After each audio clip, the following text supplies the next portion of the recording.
When it comes time to be filthy degenerates, equality is important too. So it's husbando time. My name is Tom, otherwise known as Titanium Legman, and welcome back to the channel. Unicorn Overlord. Hello, you filthy degenerates. It seems only right that if you enjoy what we do here with a little bit more of a friendly, jokey atmosphere, that you consider subscribing to the channel and leaving a like, because after all, everyone needs a little brevity every once in a while. And doing all the tactics and meta discussion, it gets boring sometimes. We want to talk about who's hot. Give the video a like. Maybe if you're hot. Yeah, how's that sound? All right. If you missed the previous episode talking about waifus, go check it out. We're getting right into it. Note as well, this is a different tier list than I used last time, so there's an F tier. I'm not going to use it for the sake of equality. D is as low as we're going to go. And speaking of D tier, D is for Dell. Boring. Lame. Literally could miss him the entire game, and I would never feel the lack of his presence. I don't know anything about him. He's supposed to be the hothead to Clive's cool, calm, and collected, but goddamn if he isn't just boring as all hell. I literally don't have anything else to say about him. He doesn't even have a cool design. He's literally just Clive with a different headpiece stuck on, and his headpiece looks worse. He's D tier. We're moving on. Elaine, S tier, if for no other reason than the fact that this man has the riz of 1,000 suns. Have you seen the way any character who's at all interested in him fawns over him? My God. You want to talk about Avatar worship in Fire Emblem? Let's talk about Elaine worship in Unicorn Overlord. Goddamn, this guy has riz, even though he's just kind of a fairly standard JRPG protagonist, but you know what? Goddamn it, I gotta respect it. And he gets a blinged out, banging ass horse when he promotes, which is, hey, counts for a lot. So I think Elaine has to go in S tier. Artemis, A for Artemis. He's a pretty boy. He's a pretty man. He's long, flowing blonde hair, and he's got a kind of pretentious, oh, I can't let people know who I really am type of atmosphere, and I know that really does it for people. It's not really my vibe, but he is pretty. I'll give him that. Don't have a lot else to say about Artemis. Maybe, like, actually be truthful and open with your communications, bud, and people will like you a little bit more. Maybe you would have bumped you up an S. Maybe if you didn't have an A name, you wouldn't be an A as well. But either way, A tier for Artemis. Now, someone who's not going in A tier because of their A name, it's Albin. Albin is S tier. Have you seen this man? Have you seen his riz? Have you seen and heard the personality that he brings to the table? He is a god. Not only does he have a soft side where he's surprised that people like Elaine actually care about him, despite being just a mercenary, quote unquote, but he cares about his people. He cares about Elaine's cause. He cares about the other people in the army, and when we get to go back to Drakenhold and meet the people from his past, you can see the connection that they have and his willingness to fight to help them. You gotta respect the loyalty, you gotta expect the charisma, the aura. Like, look at those teeth. Shiny, pearly whites. And that's impressive in a medieval setting. This man takes care of himself, and if he takes care of himself, he's gonna take care of you. S tier. Ouch. This, C tier. C tier. I like Aush. I like his design. I think he's an interesting character. However, I am not a gotta fix him up type of person, and goddamn if Aush isn't gonna need some fixing up. This boy has mommy issues worse than most other characters that I've seen in a long time. He's got problems, and it made doubly worse by the fact that she's dead. So it's like, how are you supposed to stack up to that? How are you supposed to heal that wounded heart? I don't know, but I'm sure as hell not going to try and figure it out, and it definitely knocked him down a few good tiers. Sorry, Aush lovers out there. If you're an I can fix him, by all means, have at it. Toss him in your own S tier, but this is my list, my rules, and I'm not here for that kind of business. Moving on. Well, I feel bad about this one, because I do like Bertrand, but I'm not a furry. Maybe that's what we'll use F tier for. F tier for furries. There we go. Bertrand is a werebear. Bertrand is a cool old bear who's got a good personality, cares about his people, careful, thoughtful, but I'm not a furry, and I'm certainly not interested in Bertrand in any way, shape, or form. He's going in F tier, and that's where all the other furries are going to go. My apologies to my furry lovers out there. I know y'all were incensed at my treatment of your people in the previous video, but it's just not for me. And like I said with Aush, this is my list, my rules, my interests, even though I'm not actually interested in any of the guys. But hey, gotta have the riz and the personality, bringing forth the energy anyway, and I'm just not a furry. So now, You want to talk about godly men. Bruno, S tier. You take Albin, you make him a whole lot bigger and a whole lot more rough and tumble, but still with a heart of gold, you've got Bruno. This is a man who will literally have spears shatter upon his abs for the sake of you and tell you he's not even worried.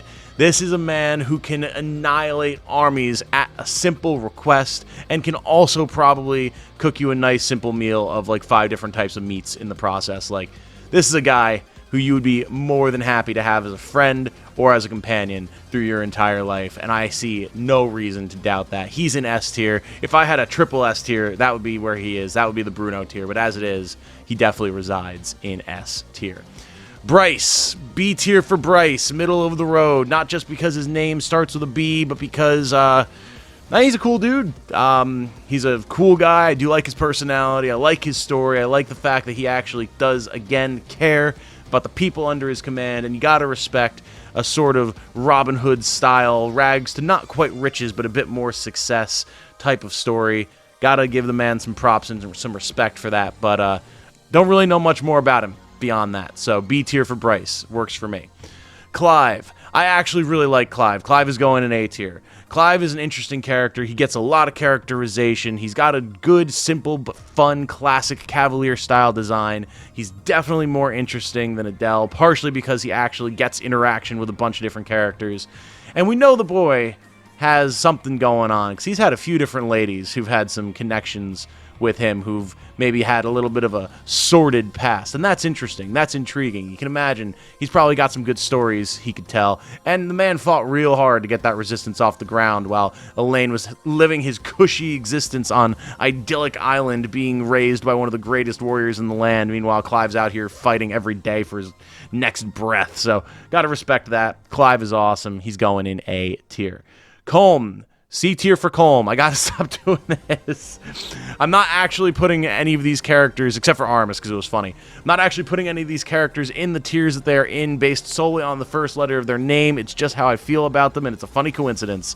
Colm is certifiably a dude. He kind of has that kind of exhausted grandpa energy, looking out for Melisandre, trying to make sure she doesn't get herself killed in the endless thirst that is her life. And, I mean, I respect that. I gotta respect that, but he's a pretty basic dude. Like, he could just be a generic, to be perfectly honest with you. Not in it for the Gray Fox types, Silver Fox types, whatever. Not really here for the subservient, like, manservant, tired guy personality. So, yeah, we're gonna go with C tier. Perfectly reasonable, not my type.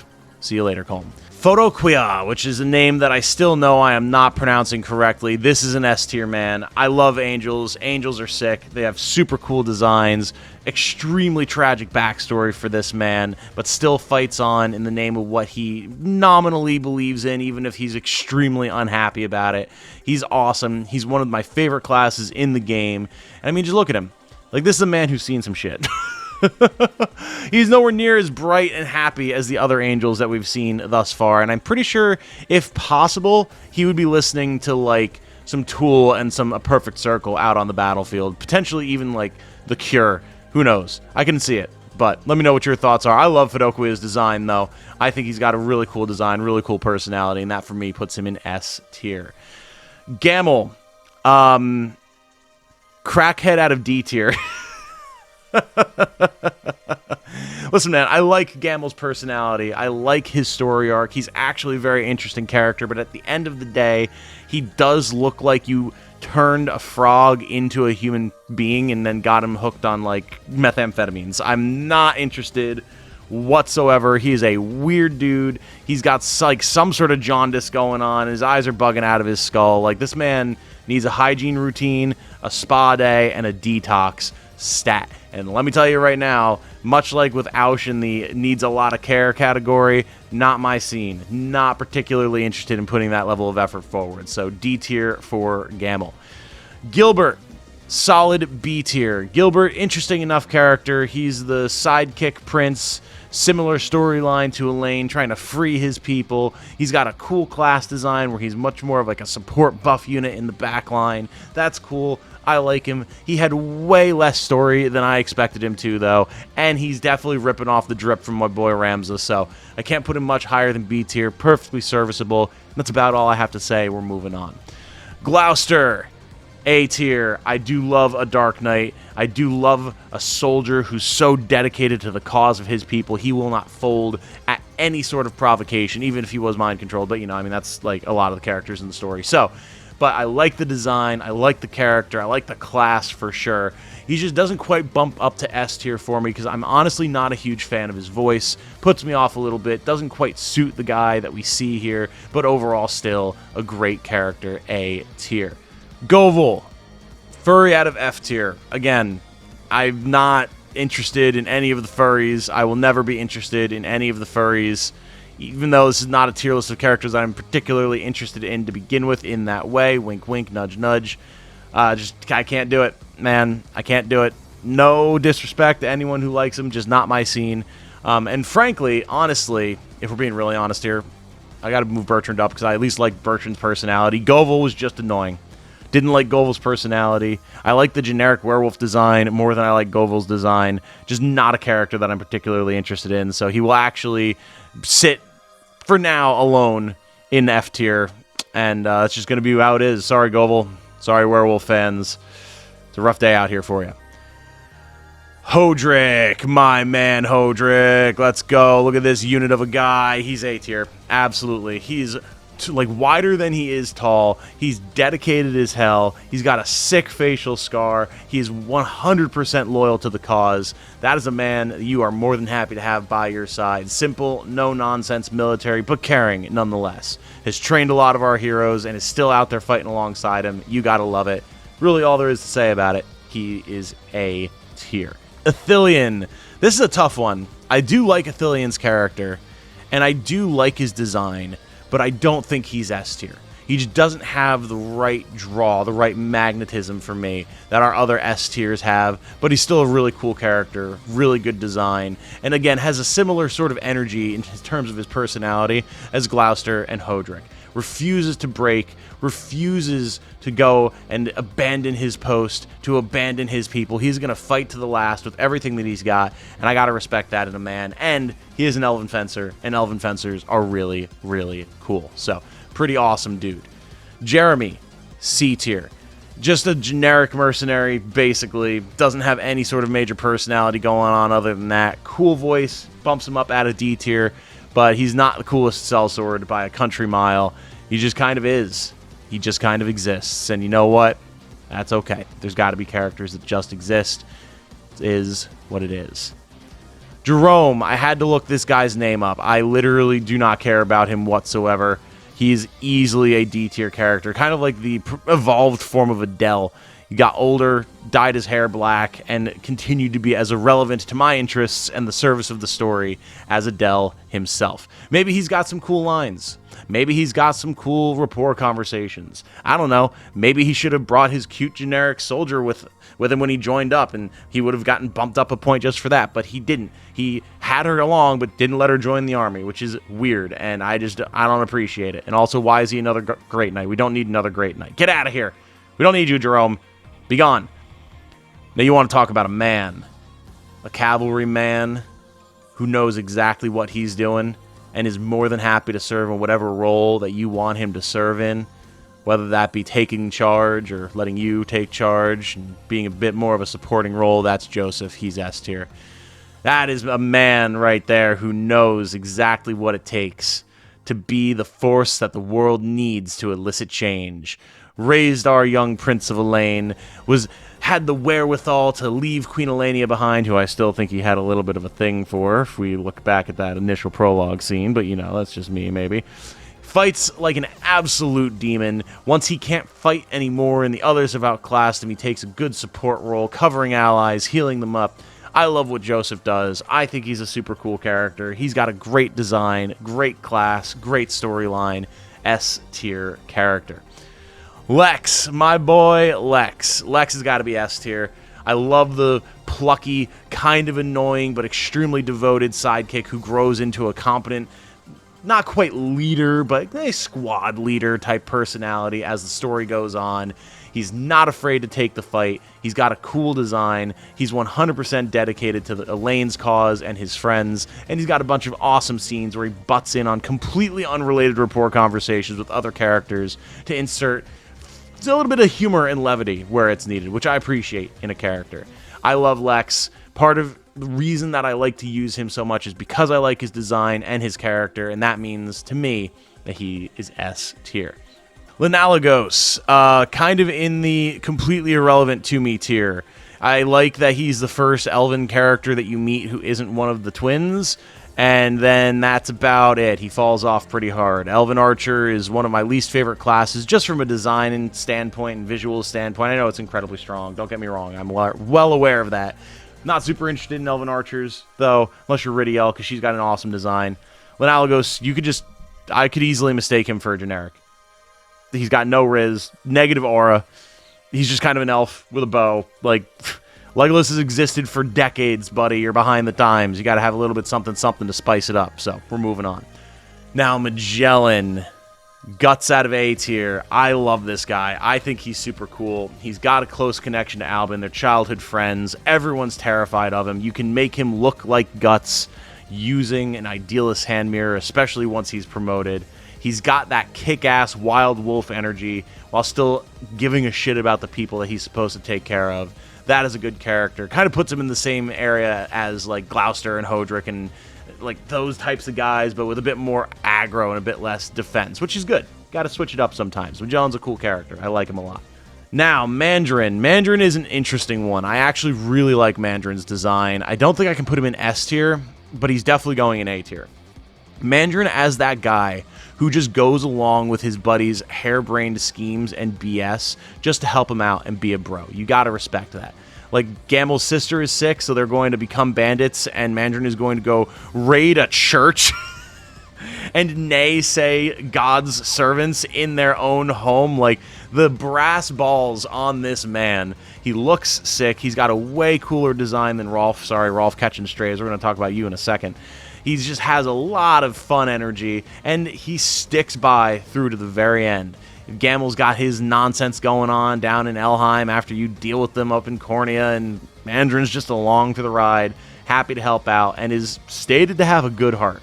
He's not even really a bad guy at all. He's just doing what needs doing, and I respect that. So, fun design, fun character, A tier, no question. Now, this is where I have to break my furries rule a little bit here, because Morard is actually a really cool character, and Morard also is technically not actually a Bestrel, if you know the story.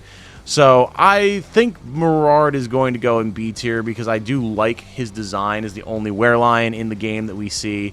I do like that he has this cool backstory of a human turned Bestrel that lets us learn more about the history of Bastorius.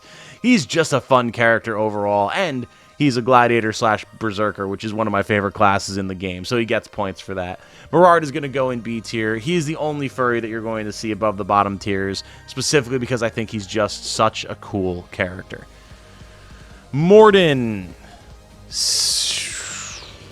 B tier. I like that Morden is an older, chunky, hefty, strong dude that has the riz. We know that barmaid was all up in his business and probably continued to be all up in his business as we traipsed all over the world. He actually does try to rebuild. He is more than happy to sit down, have a drink with Elaine, bang out some construction projects, and he is going to be a terror on the battlefield despite his advanced age. You gotta respect it. Morden, awesome. Renal, A tier. Look at this character. He's got that edgy emo energy, and he has that edgy emo personality. He's like, oh, I have to go and redeem myself. I cannot show my face. I must take an assumed name to fight for justice, to show my devotion to Cornea and her lords. And it's like, bro, you were literally mind-controlled / possessed. Cut yourself some slack, my guy, and also, like, take a spa day, dude. You need to chill. but he looks awesome. He's got a really cool Great Knight design. He's a fun character. He's an interesting boss fight, and I do like to see his kind of redemption story arc as it unfolds over the course of the story in Cornea and Drakenhold. Very cool character. Like the design. Easy A tier. Rolf. Negative Riz. 0 aura. Absolutely could not care one bit. He goes in D tier. He is literally just a militiaman who thinks he's way cooler than he deserves. He's no Mandarin, all right? Like, that's just what it comes down to. Like, he's got a worse hair color, a worse eye color, a worse outfit color. He just is, it's like the Daniel versus the cooler Daniel type of thing. Mandarin, definitely the cooler Daniel. Rolf in the Daniel tier, D tier. Done. We're moving on. D for done. Done Daniel. Now, here is an interesting one. I do actually really like Sonatio. Sonatio is actually a pretty cool character. I don't care for his kind of twinky pretty boy vibe. That's okay, though. Just not my preference. I still find him interesting as a character, even if he is a giant idiot. So we're going to put him in B tier. I like the story. I like the idea of feather staves. I appreciate what he was trying to do, even though he was so ass backwards in how he was trying to handle it.